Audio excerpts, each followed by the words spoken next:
Israel में prime minister जाते हैं, प्राइम मिनिस्टर के साथ वहाँ पे मतलब बीच में पैदल चलते हैं और फिर जादू से पीछे इंडिया का फर्स्ट कॉम्प्रिहेंसिव एमआरओ मिल जाता है मेंटेनेंस के लिए, जहाजों के मेंटेनेंस के लिए। स्मॉल आर्म्स का बिजनेस मिल जाता है, इजरायली जो ड्रोन्स हैं उसका बिजनेस मिल जाता है। मतलब जो हिंदुस्तान और इजराइल का डिफेंस का रिश्ता है वो पूरा पूरा अदानी जी के हाथ में चला गया, खत्म कर। अच्छा, एक और बड़ी इंटरेस्टिंग चीज है, एक कंपनी है अल्फा डिफेंस जो डिफेंस इलेक्ट्रॉनिक्स का काम करती है, एवियोनिक्स का काम करती है, बहुत स्ट्रेटेजिक कंपनी है, वो भी अदानी जी के हवाले कर दी है, अदानी जी ने एक्वायर कर लिया। तो आपने देखा कि एयरपोर्ट्स का बिजनेस 30% मार्केट शेयर, हिंदुस्तान और इजराइल का जो वेपन्स का बिजनेस है 90% उठा के ले गए। एक विजिट, ये है फॉरेन पॉलिसी।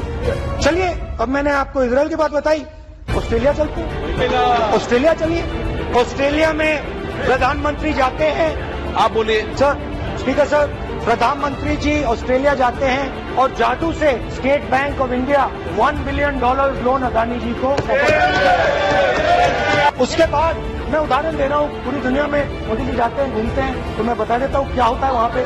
मोदी जी की पहली ट्रिप होती है बांग्लादेश में, वहाँ पे बांग्लादेश को इलेक्ट्रिसिटी बेचने का डिसीजन लिया जाता है। कुछ ही दिन बाद बांग्लादेश पावर डेवलपमेंट बोर्ड 25 साल का कॉन्ट्रैक्ट अदानी जी के साथ साइन करता है। 1500 मेगावाट इलेक्ट्रिसिटी का कॉन्ट्रैक्ट अदानी जी। चलिए वहां से श्रीलंका चलते हैं। जून 2022 में Chairman of Sri Lanka's Ceylon Electricity Board, MMC Fernando, informed a parliamentary committee in Sri Lanka in open hearing that he was told by President Rajapaksa that PM Modi pressured him to give the wind power project directly to Mr. Adani.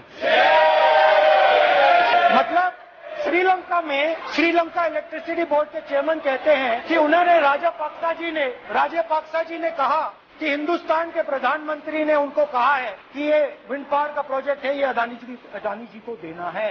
तो ये रही आपकी foreign policy.